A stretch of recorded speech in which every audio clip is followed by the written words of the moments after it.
Muy buenos días, Mario, estimados televidentes. Ya contamos acá en el set con la presencia del ingeniero Edgar Zamora, diputado electo por Viva, quien no ha podido tomar posesión de su curul. Ya el Tribunal Supremo Electoral, como ustedes sabrán, la semana pasada solicitó al Congreso de la República declararla vacante, pero el ingeniero Zamora tiene sus propios argumentos y ha venido acá a exponerlos. Vamos a contar, además del ingeniero Zamora, contar con la presencia del licenciado Álvaro Morales, abogado constitucionalista, quien nos va a ayudar a entender y a leer mejor esta compleja situación. A ambos, bienvenidos. Muchas gracias, muy buenos días y buenos días a todos los televidentes. Ingeniero Zamora, empecemos ahí sí que contando cuáles son los antecedentes del caso, que nos vaya diciendo paso por paso qué es lo que ha sucedido para poder ir entendiendo la situación y sus argumentos en esto. Bueno, pues lo primero que vamos a decir de esto es que el Tribunal Supremo Electoral convoca elección. Después el Tribunal Supremo Electoral inscribe candidatos. En el momento de inscribir candidatos, uno tiene que presentar todos los requisitos que esto... Y ahí va el finiquito, la ausencia de hallazgos. Después de eso participamos en las elecciones. Durante toda la campaña, pues ¿Usted obtuvo ese finiquito? Completamente. Por eso pudo correr como candidato. Si no, no te inscriben. Por eso era que todo el mundo buscaba el amparos para que tener el finiquito para poder participar. En mi caso no fue así, yo participé legalmente, gano las elecciones y ya soy un diputado electo. El 6 de octubre, ya cuando yo tengo la inmunidad, desde que estoy inscrito y después ya diputado electo y después ya con la credencial de diputado, el 6 de octubre me ligan hay una denuncia y que me ligan a un proceso de una ONG que ya había sido terminado este proceso, ya habían hecho una auditoría y en esta auditoría le habían puesto 2 multas de 2,000 quetzales a cada uno al contador y al administrador de la ONG. Entonces ya no era penal, lo que se convierte en administrativo, más sin embargo a todos a AMSA y a todos los directores que habíamos sido desde mi época hasta la época del Partido Patriota, nos ligan a ese proceso, de los cuales dos exdirectores participamos en las elecciones.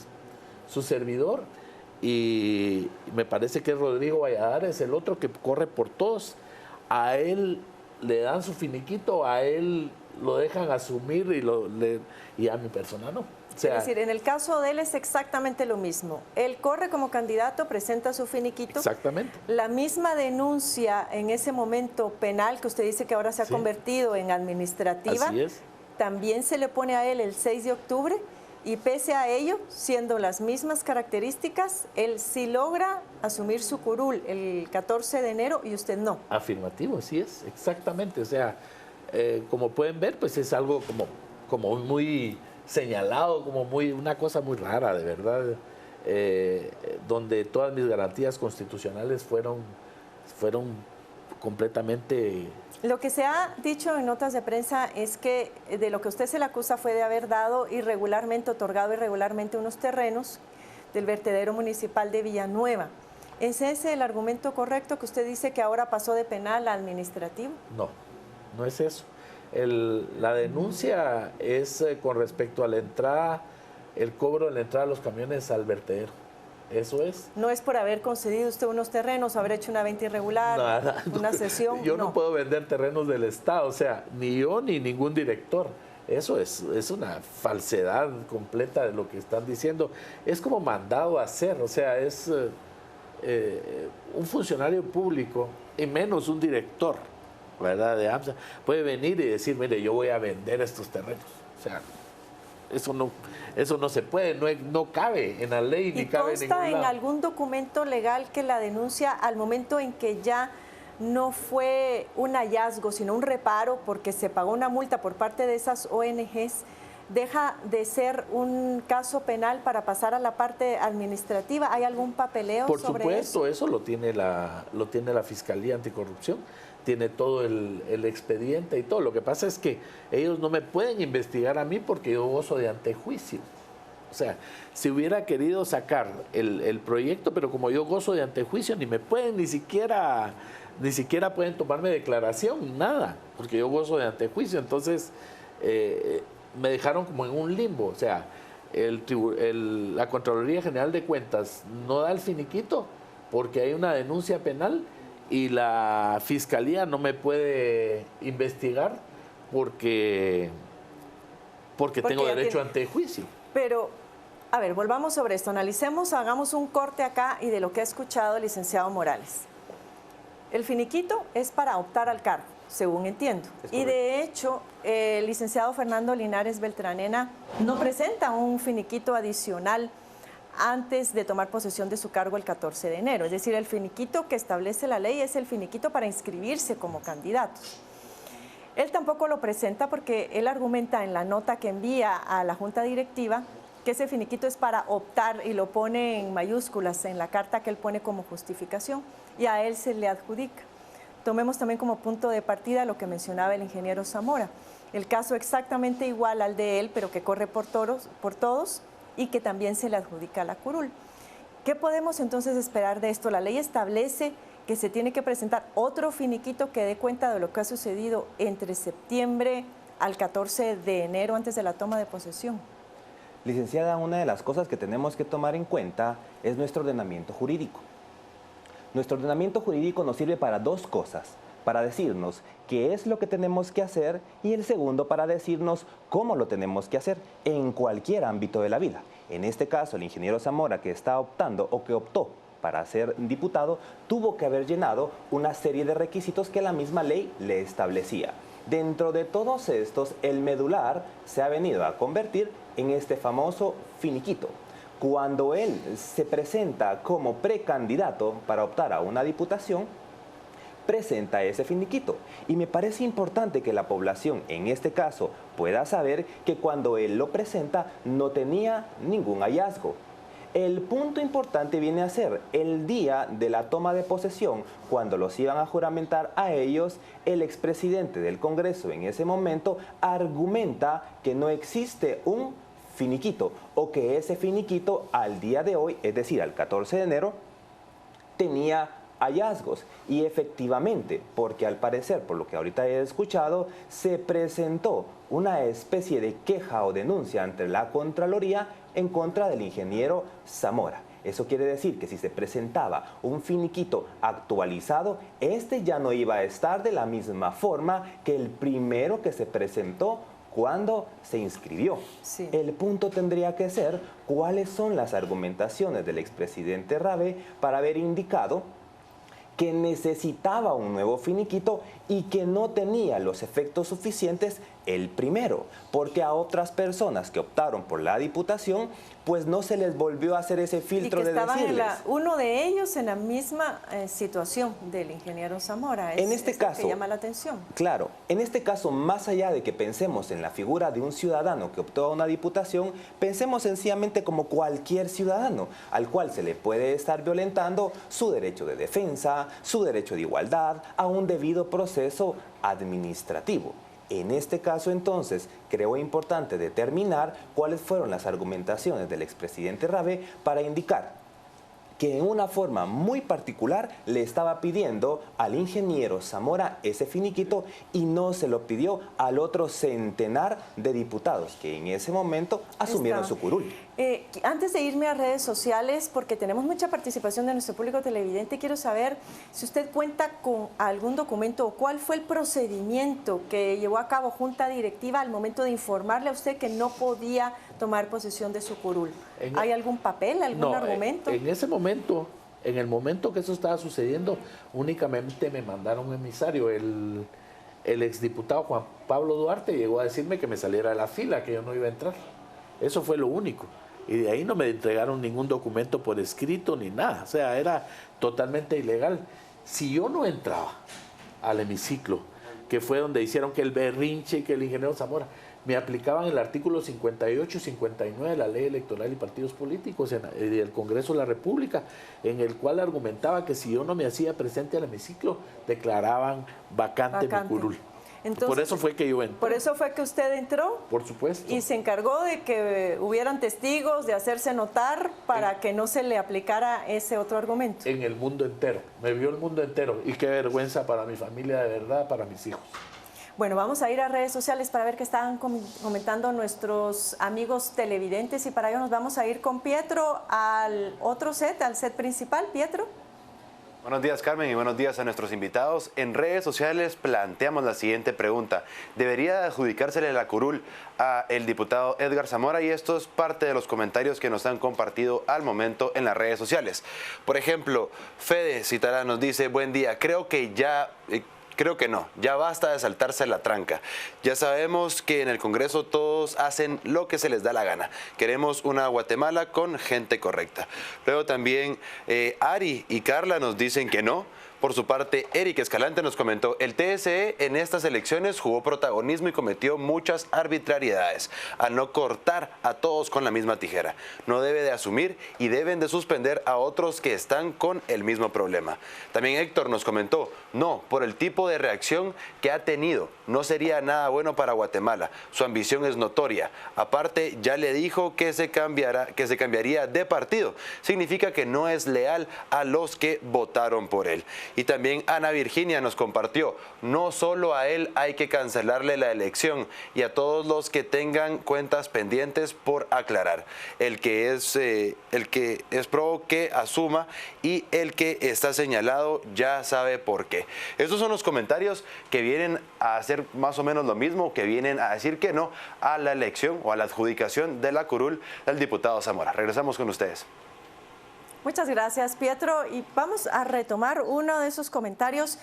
Ingeniero Zamora, uno de los amigos televidentes está diciendo que su intención era cambiarse de partido político y eso se ha rumorado mucho, que el partido Viva, ante tal situación y no querer perder un diputado en el Congreso de la República, podría estar obstaculizando que usted asuma esa curul. ¿Está usted de acuerdo con esta hipótesis? La verdad, yo no puedo mentirle al pueblo de Guatemala. El tema ese era que el partido Viva y yo habíamos tenido en los últimos días algunas diferencias, unas diferencias políticas muy grandes. Llegaron hasta el colmo de falsificar mi firma en un documento donde ponen recibí conforme por Zamora con S, ingeniero Zamora con S, yo soy SED. Falsificaron un documento, no me entregaron algunas invitaciones que eran para mí para asistir a algunos actos. ¿Pero por qué se da esta diferencia, estos roces? Yo creo que Suri Ríos. Yo creo que Suri Ríos es la que a mí me propone para que yo sea candidato a diputado y pues Suri Ríos deja el partido Viva desde el principio. Entonces como que Suri Ríos y yo ya no éramos del gusto de esto. Pero más que todo creo yo que pero sí el que me sigue a mí... intención de su parte de cambiarse a Alianza Ciudadana, que es una de las bancadas independientes que se acaba de formar. Sin partido. La verdad es que queríamos trabajar por Guatemala sin tener direcciones exactas de lo que se tenía que hacer por un partido, no que trabajar por Guatemala. Mi intención de llegar al Congreso es por la ley de desechos sólidos y la ley realmente de los drenajes y todo lo que nos está afectando y ensuciando este país. Eso es lo que yo soy experto y es a lo que yo iba y a lo que voy en realidad. Pero no hay que dejar de pensar de que hay que ver quién es el que me sigue a mí, ¿verdad? Porque podríamos encontrar también ahí la clave de quién es la persona que le sigue a usted en la lista, como para poder terminar de esclarecer esta situación, de ver cuál podría ser la intención, si es que Partido Viva estaría tratando de promover el que usted no asumiera, basados en esa hipótesis que ha estado circulando. Sí, por supuesto, eso pensaría yo que es el tema medular de las cosas, porque si hay un diputado, exactamente exdirector de AMSA, con la misma denuncia, exactamente igual, y él se asume, y él sí, si hay otros diputados que no tienen finiquito y se asumen y no hay ningún problema, si todo es muy dirigido a mi persona, entonces yo pensaría que aquí hay gato encerrado. Y un gato encerrado, un gatonón encerrado es lo que hay. Hay otro argumento acá, licenciado Morales, y con eso voy. También uno de los televidentes decía, bueno, si de todas maneras iba a cambiar de partido político, por desleal merece lo que le está pasando. Desde el punto de vista legal, ¿Es esto válido? Yo creo que la población, incluyendo mi persona, creo que hemos manifestado un repudio muy grande hacia el legislativo y hacia cada uno de los diputados. La percepción que nosotros tenemos de los diputados, creo que me la reservo, pero la población la compartirá. Es decir, con cuestiones, por ejemplo, del tema del transfugismo, creo que los guatemaltecos ya estamos cansados.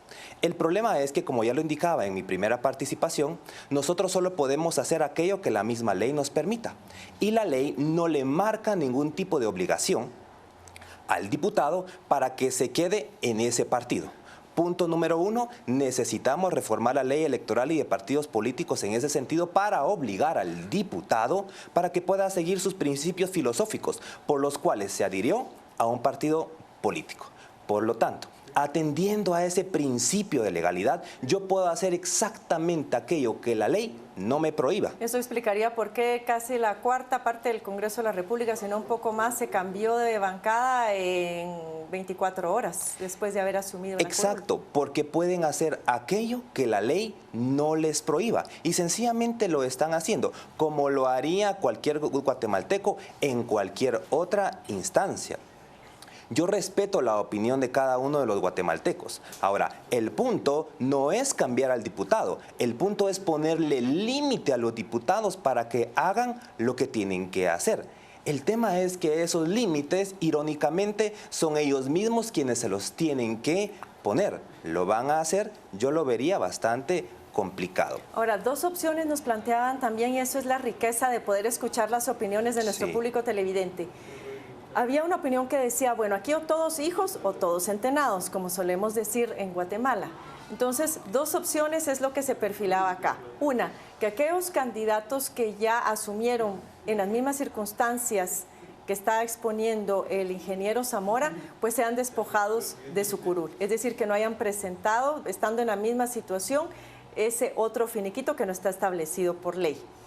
Y lo otro sería que se le deje asumir en función de que ellos también pudieron asumir, aún teniendo la misma situación. ¿Cómo balanceamos entonces esto?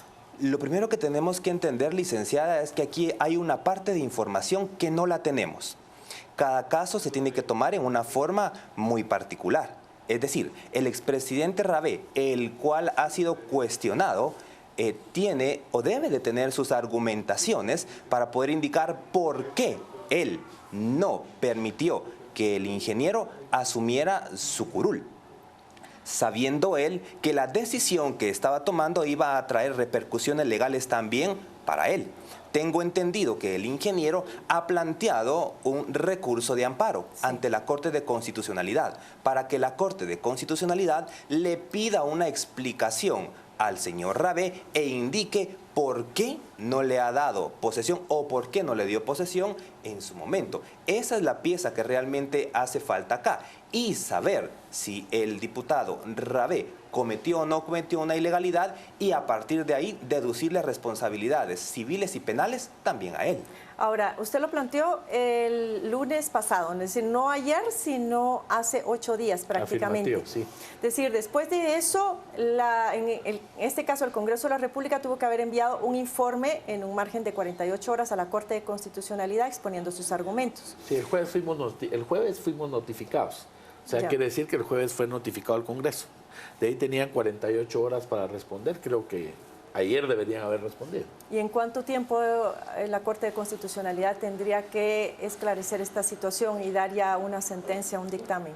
Ese es uno de los problemas que tenemos en nuestro ordenamiento jurídico, licenciada, que si bien es cierto, le dan plazos a las partes para que puedan pronunciarse, no hay un plazo para que la Corte de Constitucionalidad pueda emitir lo que en este caso correspondería, que sería un amparo provisional. En este caso, aprobándolo o denegándolo. No existe un plazo. Mientras tanto, queremos decir que esa plaza sigue vacante, sigue sin ser ocupada por nadie, un Congreso con 157 diputados. ¿Realmente podría tomarse en consideración este argumento del ingeniero Zamora de que las acciones del Congreso de la República, por no estar integrado en su totalidad, podrían en determinado momento considerarse nulas? Yo creo que estaríamos en una especie de limbo con relación a ese tema.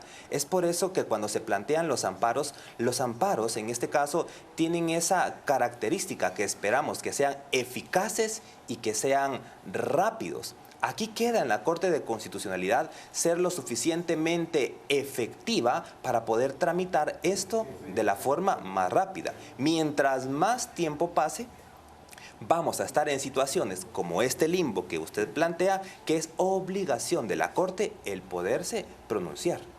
Dentro de los argumentos también del Tribunal Supremo Electoral, ingeniero, que se basa en pedir que se declare esa vacante, apunta al artículo 170 de la Constitución, donde dice, dentro de las atribuciones del Congreso, llamar a los diputados suplentes en caso de muerte, que no es su caso, renuncia, nulidad de elección, permiso temporal o imposibilidad de concurrir a propietario. Es decir, cuando uno lee todas esas características, dice el caso del ingeniero Zamora parece no caber acá.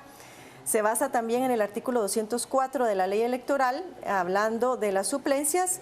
Dice que una suplencia se puede dar en caso de fallecimiento, renuncia, pérdida o suspensión de la ciudadanía de un candidato después de cerrada la inscripción. ¿Cómo podemos nosotros entender o leer que el Tribunal Supremo Electoral se basa en dos artículos que no, dentro de los cuales el caso del ingeniero Zamora no cabe? Porque no está muerto, no ha renunciado, no se le ha suspendido su ciudadanía. ¿Qué margen de acción tiene acá el Tribunal Supremo? El Tribunal Supremo Electoral, cuando emite una resolución o incluso un comentario de este tipo, tiene que tener tres principios.